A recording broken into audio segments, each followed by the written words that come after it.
Ghana Education Service for at the update biaba. So far, a Juma on my year headed by a year Haruna Idrisu. Now, we are Ghana in our Shemia. Because Abani ye Juma. The government is working. Abino air boy Juma. Now, Mumayam enti Abino, Mumayam follow Abino. There are opportunities in the Dawson. Opportunities are Abai Edema Ghana for no a Dawson. MPP for 8 years. Opportunity Abai Edema Ghana for 8 months, almost 9 months. We know. And your opportunity kitwa. Inti mama me entina ho Emma MPP 9 way and starting the inquiry. Now, Monshe, a year education ministry. Mama a key education update. A year 9 months we are a buying way by power no. A dear na education ministry no aye. A dear anamono motu. A dear boy education no. A dear in pempenso. A dear anamono motua. Ama education yesu a dear no. Anes yapon any school samono. Nina ejina ne naso. NDC abana abo ejuma. Now ejuma na a year education ministry abone ebinie. We are 9 months pe. And this time can say Ghana for o mine chichire no ene e question. This is regular governance. A year NDC aban way about power 9 months in under education. A dear no my year. One, almost 1 billion to the free secondary school education program. It has been paid. A year aban way it 1 billion Ghana cedis. There are 2 free SHS. 1 billion. Aban way 1 billion at their tour. And the free SHS until the DBA. And that is the job the government is doing. And it's in there, South Central chairman, Obana Oko SS no, they say ni yemuntanya ni ya, eye kokofu, onana na Oko SS no, and then yemuntanya ni ya, and the bekwai, eye constituency chairman, Obana Oko SS no, and then yemunya ni ya, omunya also no, if you say abino etue sika toa, free SHS no, ejina ne naso. We ni nyoma abini you. And Yanin Kola no school, no, they are seeing the difference between Nana Danko Kufuado, Baomia, Kennedy Japan, Brand Champon, Kwasi Abano Bebuyano, and NDC Abaya Omubu. A DMBM na Aban way aye in the 9 months of mobile power, about education now, update here. Ever seen the NPP phone to me by Bontin Beka say, I deal with you a intro. Country, tie cry for the tie, Onimubo, Educhum. On to me by Bontin, I'm a contest the other way. If we said the Esino, or no crack no who be that. This is under NDC government. Now, updates, another update, ewo education muno, dear na NDC aban aye. 72.8 million as capitation grant has been paid. All capitation grants arrears cleared. Aban way capitation grant a cow betoye. Aban etua ni nyina efri ho. 72.8 million. Aban egisike tua. 9 months pay. And then we have about 3 years more. The Aban way by Mwankasa, Mube Bomunsem, Akase, MPP no, Eba Power Biwananka Mujimi. The NPP will never come back to power. Me starting with production in there, and I'm sure, me catch them say, we are in regular governance period. Nyoma Namujin say, and to mean and na AC, because and the Enyansafone di Ghana so they are making things normal. They are recalibrating. They are resetting. Things that were supposed to be done 8 years ago, no, are by way into any rush. The government is checking the system, retweaking the system, overhaul it, making sure the right things are done. Regular governance in the education mu ede update na ban na ye. Akwetia for muntie me. MPP forum go akwetia se no petition for we for the jantra for ede puani ade na ye mo. Munja mo life mo galamsey for. Then abana ye over educational updates. Almost say government has directed all districts to build a nursery, primary, JHS from 2025 a year district assembly common fund. Abino through the Ministry of Education are directed a year district biya. Oma direct you biya say obia nsi a year nursery block school dying. Obia nsi a year primary block. Obia NC JHS block. In the end, no, Abana Asha district Bia say Obia NC nursery, primary, and JHS block. Into imagine the number of schools blocks are you based in Ghana in just a year. Abana are instructing every district assembly. In the 2025 way, district assembly Bia ebesi nursery, ombesi JHS, and ombesi primary schools. Ewo district Bia. and sika na free district assembly common fund no omunyi sa sika no fancy. After the difference between aban papa, the difference between enyansafo, the difference between senior yechichere man we mo nim nyansa NDC fo nim nyansa. Into district common fund no and no any ebeyim ama district bia esi nursery block, primary block and a JHS block e district bia. Umpe we open pipi nkwasiafo we galamsey fo we. Omunim nyansa, omunim message. Eye wi krono jantra. Wi-Fi nyoma and omunim. Now a day update na aban na ye. Mi dwudwam. Update aban na ye wo education sector na 99 double track schools are taking off the double track system and restored back to traditional single track this year. And the Menoka say schools in 99 no more double track. Aban eyom nyina e de aba single track. And Aban is still continuing. Omo da ho eyi bi ka ho because omo pese by 2027 no na ni a single school e Ghana e double track. Enti me no ka say 9 months pe Aban etumi e move about 99 schools every double track so they are better single track. San kwara ni nya be ko school the same month, no ma kwan the same month. That is what the government is doing. 99, and there are more for the government to move from a double track to single track. So far 99 schools are senior high schools are Ghana no aban eyomo free double track so edema beto single track and aban no omo idea nyina say by 2027 no na e say school bia e Ghana bia no e single track ye nyina eko school a ye call the same day na ye nyina amakwan the same day na curriculum no a fall in line na ye nyina esua ade the same time teacher notes no be easy. Student teacher contact no ebe easy. This is what the government is doing. Bosumen enkrope. Ede update biem na aban na ye. Through the education ministry. Or say free SHS budget allocation increased with dedicated source of funding. And the free SHS budget na de biadema free SHS no aban ato budget nim wama sikani bia beka ho. On say these are things that omo betena Peace FM, UTV, omo betena Hello FM, omo betena Asempa ne omo nkasa anyoma we yo because anyoma we no ema omo MPP no brenase. Ema Ghana for say MPP for the Jimmy. So these things they don't want to talk about it. It omo betena wa Ghana ya den. Ghana for nu omo say omo to my NDC. Ghana ni bia nu no so to my NDC. Ghana ni bia ni wa wonu no. Ghana ni bia ni Ghana wonu no so to my NDC. Omo to my MPP no mo nu say omo da ho de Jimmy for nenam na nyansani bia otoma NDC bia nu no nobody obia ni wonu no but they want to create the impression say Ghana for nu omo ho obia nu no ye ni age. So far so good. Now oko update now 2.9 billion to the Ghana Education Trust Fund has been paid.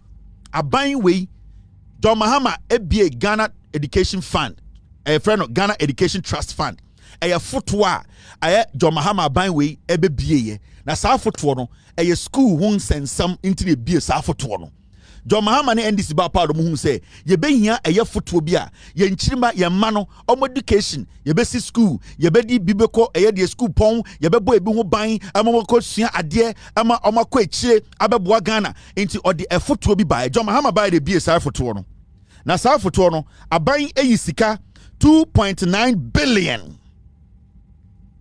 Aban John Mahama aban we 2.9 billion edasa foto nim eyewo eneme ye ma ye Ghana for ma mo amobo jantra munyan wo ye kura na enkwara na amobo jantra wo mo no saa nkwara no omo dien education omo adesuam no aban we edi efoto bi to ho se na bi adache no ye besimesi more schools se bi adache no ye de enkwara no adesuam no ye betumi ginam ama ye biem man agina ne naso aban ne 2.9 billion akotum eda ho kwase bi gina o say an one de akanai pe Jimmy fo bi so gina o say an one de wogya na yire akofa ejanka bi edi ne chi say ne yire no ananta bi so gina ko say one de ni hotel na o ye campaign ena snitch bi so ono so friend company Japan ono so waboda mo se de ena eye atasa so ne nam baby ono so se ne nsa kwa se de yo e kwasasam nko. This is governance.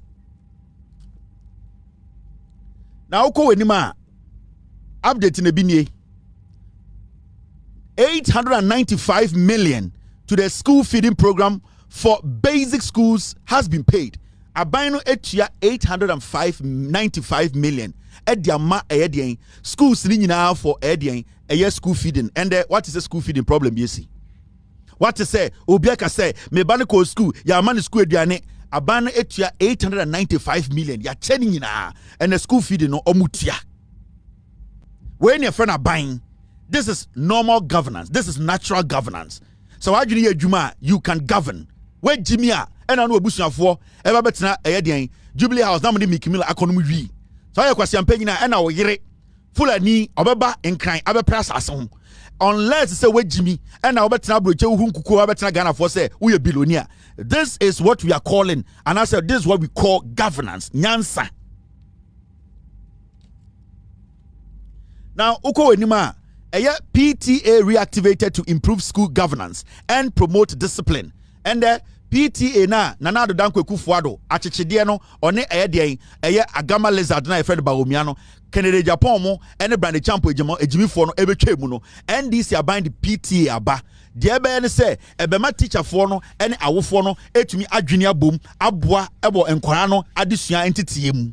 Inti ende PTA no omaba no enya ade omoba betue sika na school no ebeji awofo na adwenkyere sene ombetumi atenetene nkwara no ede aboa nkwara no omadesuam. Inti NDC aban esa de PTA na ba inti we awofo na oba wo SSA ubetumi enso akasem akase school yi de aha na meba wo na mmom omodwa ye de me besra no Saturday no na enkoyie inti ubetumi ayehu bibi na afa mu ne headmasters ne teachers na tenase adwene nkwara no apomuden ene omadesua omu nkyerɛkyerɛ ene nyoma inti muhia teacher de parent collaboration to help ema nkwara no adesua omu discipline no ejane na so. Inti ende Mahama aban through Haruna Idrisu education ministry no omu de de PTA no asaba back to the schools. Wey na aban papa mo akotia muntie na MPP for omo jimi. Now development update for fra Ghana Education Service ye school sam no omaye no enie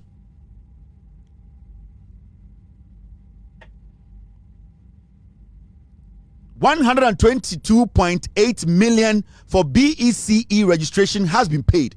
Abayin etua 122.8 million. BECE for examination with training na.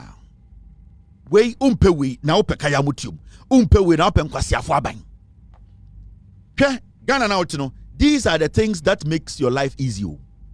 Abayin bi ewu problem na osolve ne kakra. And then ma Ghana ya ude. And then ma weniji. And then ma also to be from also ye Ghana ni. Into these things, you don't joke with them. As we speak, bibi to say BEC for omu fees aban etua registration fees aban etua ni nyina etuasie. Now over 52 million as teacher training allowance has been paid. NDC aban 9 months of buy omu tua 52 million Ghanas in alawa. Muko busa teacher trainees obi agena alawa easy. Ni nyina economics. Ni nyina ye adwenepa, ni nyina ye nyansa, and ni nyina ye nokore. 52 million ya che teacher trainees for more Ghana nyina obi anya na lawa. Into kwansi ye what demonstration be? And the musua de enye kwante se payday. Ebia na opedokro nto amiensa and the abane ma omienu, abane hwew. And the alawane ba and the obia begina radio so say me teacher trainee and I me kontokwa and I me do we atem obia kuma to ne yem. We be ko to serve for the next 42 years. Ya dane ye nsa de nkwasiafo we ba. Kennedy Japan the baby anywhere wako training college wa Ghana dawo. Mahamudu Baomian the baby anywhere wako senior high school wa Ghana dawo. Na po ono kro onwo da. Obi ti say Brian the champion on wari mpo no akwo. Obi ti say country. Sa country guy no ono otena California. Na ehwediem fo no kire omade on ti Ghana system na se. Obi ti say Kennedy Japan ono e concern o snitch. Sika wa hwere e na order power. Inti say ope obi a ana aban ne party obi nim nyansa. We muno ena echichire Ghana amount 52 million teacher trainee ende mama eden omotua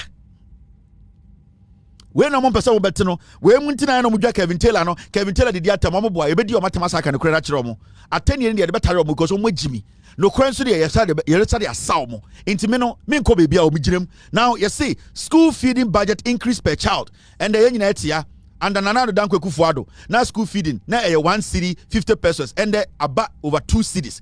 John Dramani Mahama buying, and this Sanchi in Aba through the education minister Haruna Idrisu. Into Abano Airway Juma, school feeding, and there about 2 cities.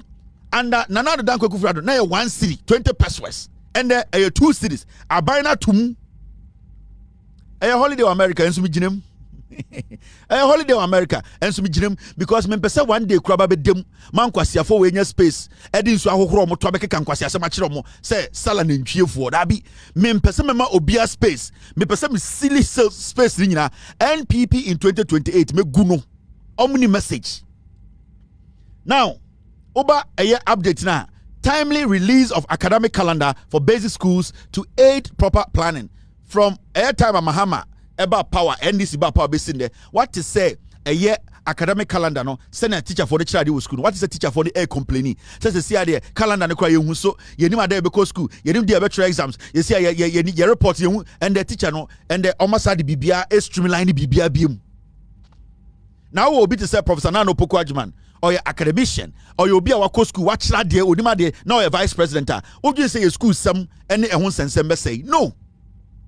Enti ye nyansafo mu di Ghana nim omo ye Ghana ni ye enti dia wo hu sisi ai ma ho another 4 years another 12 years another 16 years another 20 now wo dia ma ho 40 years na hwede be so Ghana under NDC now uko wenima teachers now eligible for promotion to director rank under MPP na teacher for to me enya eye chira dia kodu mpempenso bi promote omo because some could promote your mouth, or some musika, or some to salary, or sell more munyamabi, and the NDC by and the teacher for promotion, or also promote to a director rank, no, and no beam. Nancy, I will be ready. Omode a announcement in better about say, more person more apply for a higher rank in the teaching field, no, more apply. It is open. Intend the teacher for also apply for director rank near the other, no, a buying the buyer, no, 9 months, beam. NPP betina so 8 years omo close no omo ampene adentira so omo teacher for no ko omunima wana mo na sebio ekwa tua sika na momo but NDC aban say sebio obi a oya ahwehwem de no say ontafre no ntan kwa inte o say sa teacher for no mabo adwuma omo deserve say ye push omo ekwa some rank bi no e wo so mo nyina enya that qualification to be in that rank now okọ eye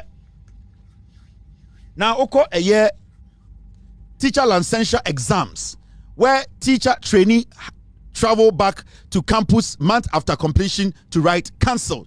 Menoka say, sir, teacher licensure exams no NDC abide by 9 months they will come. Teacher ni be wa kwakwatena 1 exams ase near they decide in the future.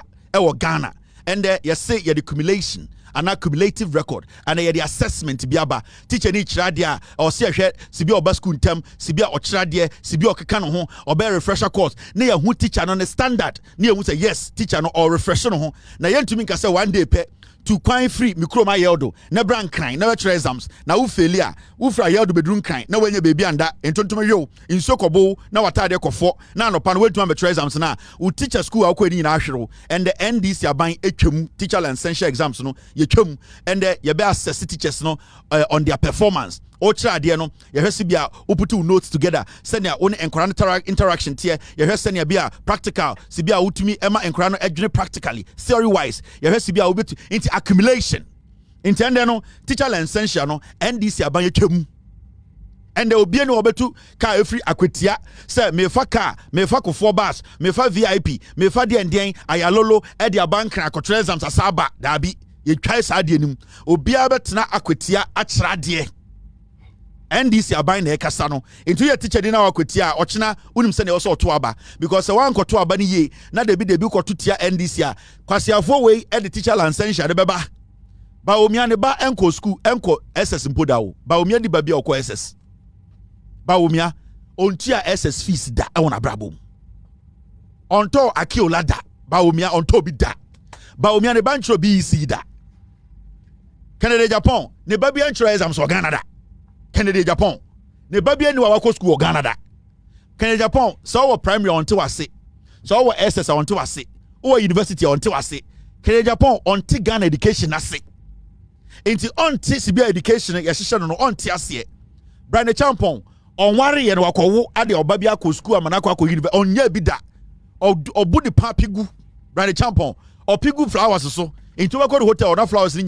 green nice or pigu so on 2 man spells and fan for swam reubia obi at the say educhum or no not California or trash idiom for ade or no educhum no now generation left on shedan tears or you cross it on or bedruha obe who second the Japan money MPP for years can the kwa bedo into who say adane quench will lie into odwin so no so betuma fa bi adi anything odwin hu say emu afo because when Kufuado no nim say Kufuado air drugs or say mentally or retarded kakra say Kufuado to be the president and na ehye edutum enkran so no so betuma the president anything of president di Kobre Japan or concern or snitch why engineering adwuma onye sika when we say Kufuado be the president on so pe bi adi into these people they don't understand education no but a man for the education say Professor Nano Pokwajima vice president no onim akwara bia wachra de we gina classroom yi chalk onim senior tie into a fra Haruna Idrusu no ka Haruna Transe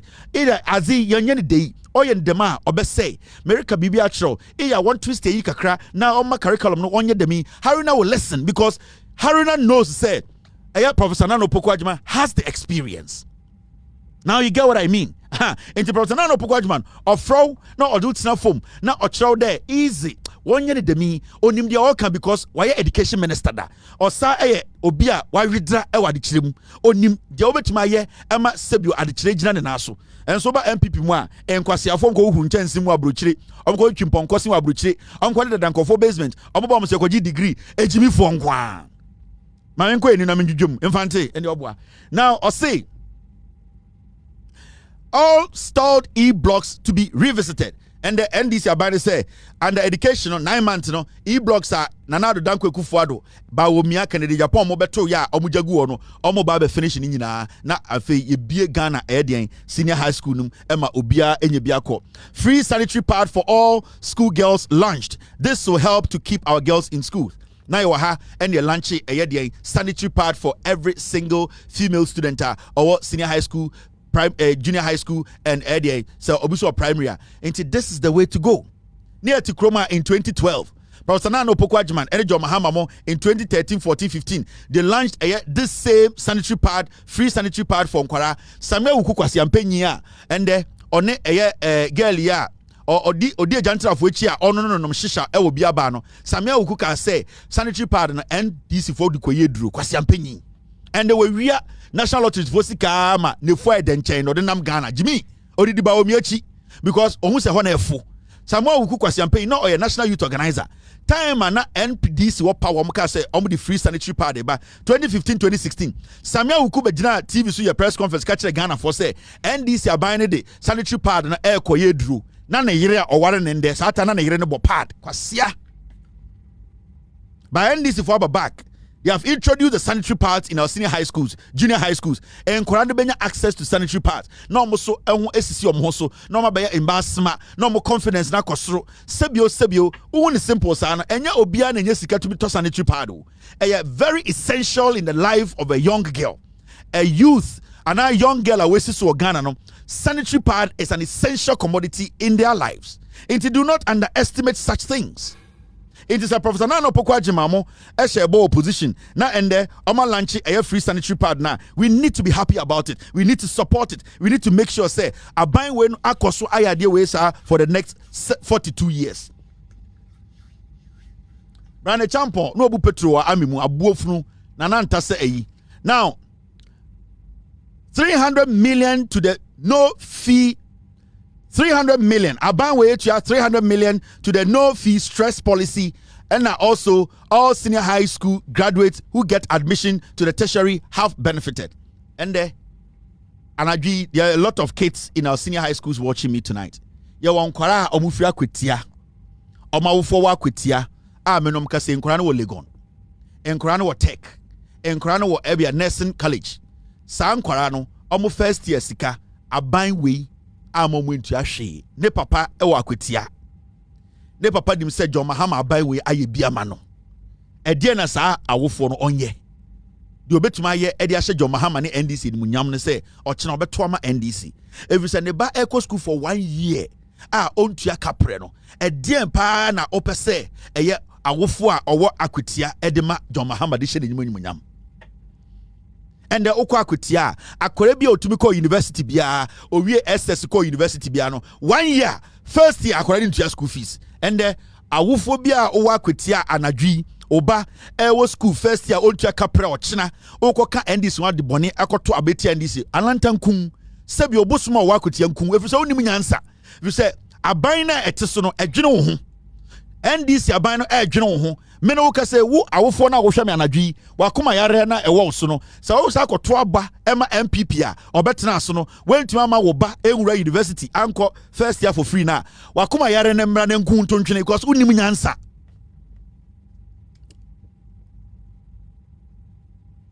unim nyansa we a parent wo akwatia oba wo university and the went to kapre o sori a wotumi nya sika udwetire edikọ adwuma de ba na aba beto se to na aban ne to so a o do kwase ato se be MPP ni yare na da so le bekun na oba no sebio wabe janka suanyansa ne to abapa ochena na to aba ma oba no saa de na ye ama no 1 year no saa de na entumi nkoso sebio obi wo ha oba wedi dem kakra people with disability and enkwara omo disability in your university nyina obia e school no first year almost omuntia na wotia akwatia na MPP for we edwamanfo akromfo omo 8 years omo ntuma moa akwara bia akwatia NPP did napco buy me no ka say obia ni akwatia and obetuma gina platform say me napco nia me gi pay nti wo akwatia na wasori na pase me koto aba ma MPP e de na wo wutirim e kire wo yo dwan wagimi MPP buy almost of the napco aba and the akwatia menya nipa duo mu adwuma o napco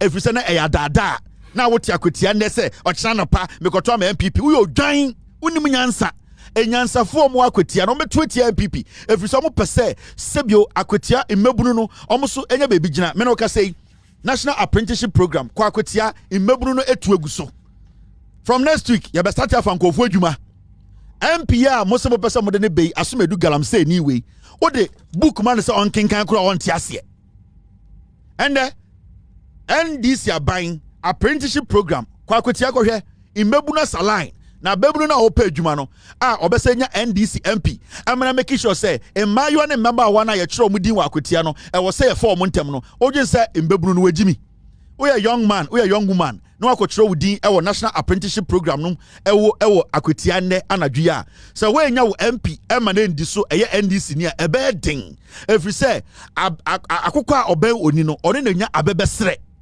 into we a young man we a young woman and akotro wudin obese e for national apprenticeship program nim o MP ya MPP ni ebe den na wo MP na okache John Mahama say se master tefa na akwatia fo nkora monya ne ntem mo a obi amfi no inti sa wo kwa kwato ma MPP ochina na ende wakotro odi sa apprenticeship o so tia se apprenticeship na wakotro odi no wanhwa a wunya na menka no kura ne nkire wo na sa wo NDC MP na sa wakotro odi a ade atia obetuma akọ NDC MP ni office NDC MP ya to ama wo apprenticeship no ye ne ye pe ya tro ye din se na wo ye den enu ne ye de to aba nyansa aba na wo to no we na fe no 442 voting o to aba GBB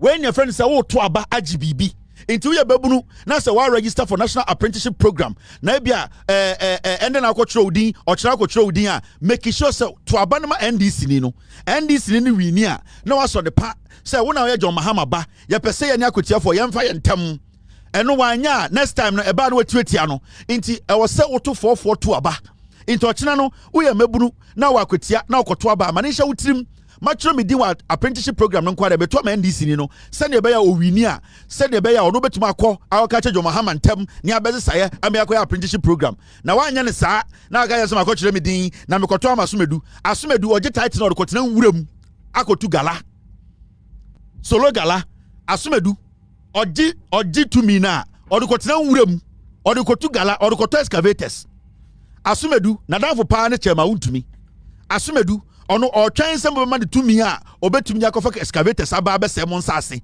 eye gala na wo tirim now update na bi nie wasi practical fee have been paid aban etua wasi practical fees nya aban etua ni nyina ama na free ho now there's what we call a feeding grant for special needs school has been paid sebio eye enkwara omo ho aka sebio enkwara bia na omo say Ekufuado nkwara brema sebio ma ne sisumina so akora bia ewo no ebia we did dem kakra ye from special school obu ha sebio senior obesua de no enkontem sa nyoma bia oye no ebia ente say sebio ye ne so a yetumi ye nyoma ebia yetumi ye ntentem eba ma de suama ebia no mo ye slow kakra ebi wo ha mahia special attention sa school bi na Ekufuado ko Kimbu or a special needs student and internet to one you see no it is san kwafo ni nyina no NDC aban etua omoduane nyina sika ewie ho e kan ni ho it is special needs student e dey say Ekufuado a onante na ntime Ekufuado na owusika kakra ntina ye nheda hu inti eba na na ko UK na waba amabɔ ne lagatin kakra na waba inti odi ninam no be the president and internet ka social bu ofu onama na oyeye say no we bia na oyeye say because na ewom kakra. But ende John Mahama and NDC abana abano special needs school no student no eda omakuma so into omotua omodi di sike nyina de amomo na oba sewa all diploma teachers who pursue degree via distance sandwich weekend asked to be placed on PS scale. Over 30,000 teachers have received the corresponding salary. Into so our teacher for how these things are working out for them. Into NDC abano now